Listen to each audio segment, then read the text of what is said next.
Panpina apurtu bat itzaratien galdutan nago, da gastotik usten itzaratien galduta berri. En primer lugar, que efectivamente esta es una crisis muy grande, grandísima, impresionantemente grande. Pero esta no es la única crisis. Esta es una crisis que está inserta en un contexto de inestabilidad permanente. Bueno, ¿y qué es lo que hay detrás de esta crisis? ¿Qué está provocando una sucesión tan continuada de crisis? Y también, y sobre todo, que las crisis tiendan a ser cada vez más generalizadas, globalizadas y de cada vez mayor importancia. En primer lugar, estamos viviendo una situación que es el resultado de una acumulación constante de riesgo. Eso es sencillamente la consecuencia de que las finanzas internacionales se movilizan, funcionan sobre bases muy endebles, sobre operaciones muy sutiles, sobre un tipo de ingeniería que de ninguna manera tiene capacidad para sostener firmemente el tipo de operaciones que lleva a cabo.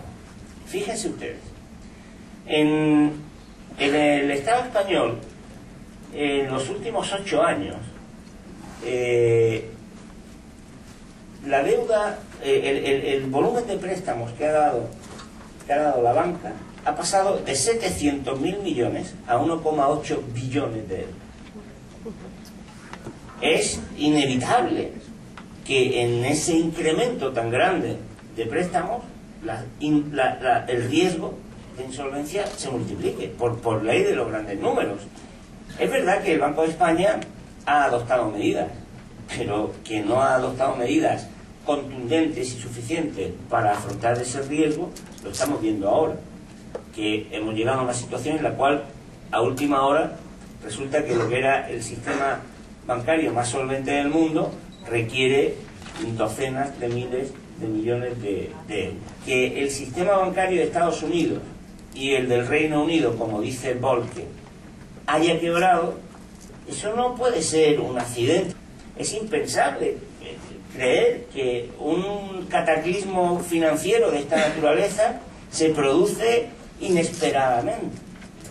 Por lo tanto, la primera cuestión que está ocurriendo es que no hay vigilancia, no hay control, no hay seguimiento, o quien está haciendo el seguimiento, el control y la vigilancia está mirando para otro lado.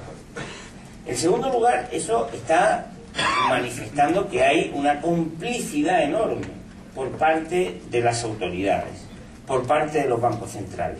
No se puede entender la crisis sin esa complicidad. Miren, el fraude de Madoff fue denunciado ante las autoridades monetarias y financieras de Estados Unidos desde hace 8 años. No hicieron nada. ¿Por qué no hicieron nada? Porque Botín, las hermanas Koplovich, todos estos multimillonarios, no solamente españoles, sino de todo el mundo, estaban hartándose de ganar dinero. ¿Ustedes se acuerdan de aquellas películas de Caspa, ¿no?, de Tony Leblanc, cuando llegaba a la puerta, allá a Atocha, a Madrid, y lo engañaban con el timo de la escampita? Pues Botín es igual, es como Tony Leblanc.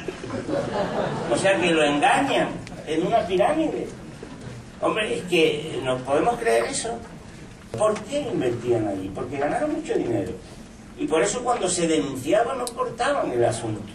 Pues hubo una mujer, Brooks Lane-Parr, que intervino, compareció en el Congreso de Estados Unidos 17 veces. 17 veces. Era una directiva de los órganos de supervisión financiera. 17 veces fue el Congreso. No hay tampoco resortes de seguridad en la economía real. Eso sí, en la economía mundial, por lo que sea, porque se ha dejado. Hay un ámbito, una zona de gran riesgo sistémico, porque las finanzas son muy especulativas. Hombre, compartimenta y evita que ese riesgo se traslade. Pero sobre todo, lo que ha dado lugar a la crisis tan inmensa que estamos viviendo es que ha habido una multiplicación de fondos para esas actividades que eran claramente especulativas, que han provocado que el dinero se vaya constantemente a la inversión financiera. ¿De dónde venían esos recursos? ¿Cómo es posible que el ámbito financiero y especulativo esté constantemente alimentado de fondos? Lo que ha ocurrido en los últimos años es que se ha deteriorado extraordinariamente la distribución de la renta. Las políticas deflacionistas, artificialmente concebidas para mantener los salarios bajos, lo que han dado lugar inevitablemente es un incremento en los beneficios, y sobre todo un incremento en los beneficios financieros. ¿Por qué? Como es bien sabido, cualquier trabajador lo sabe, el salario fundamental es una renta que fundamentalmente se gasta en consumo, prácticamente toda. De hecho, el 60%, por ejemplo, de las familias en todo el Estado español no llegan a fin de mes. Eso significa que todo su salario lo gastan y de hecho se endeudan. Por lo tanto, la parte de las rentas que va al salario son rentas, es una parte que va directamente al consumo en bienes y en servicios. Y es, por lo tanto, la renta que alimenta los mercados y que alimenta el beneficio, digamos, industrial, productivo de las empresas. Cuando, por el contrario, las rentas del capital, el beneficio, en gran parte se ahorran. Y lo que ha ocurrido en los últimos años, como consecuencia del desigual crecimiento de la renta, que ha supuesto en algunos países hasta 20 puntos de pérdida de los salarios en la renta nacional. Antes el profesor decía, bueno, Juan Torres dirá dónde ha ido. Eso no hace falta que lo diga Juan Torres. Si no va a nuestro bolsillo, va al suyo. Eso los trabajadores lo saben perfectamente. Al final, las rentas o van al beneficio o van al salario. Y ustedes saben que el beneficio en gran parte se ahorra. Y eso quiere decir que efectivamente en los últimos años el ahorro ha sido muy grande. ¿Y dónde va el ahorro? Allí donde tiene oportunidades de ganancia más grandes. Y eso es lo que ha alimentado la hipertrofia financiera, el crecimiento desorbitado de los flujos financieros, de la ganancia financiera, y lo que ha hecho que efectivamente se hayan producido unos beneficios inmensos que han hecho que el sistema financiero se haya volcado, ¿no?, sobre la actividad real.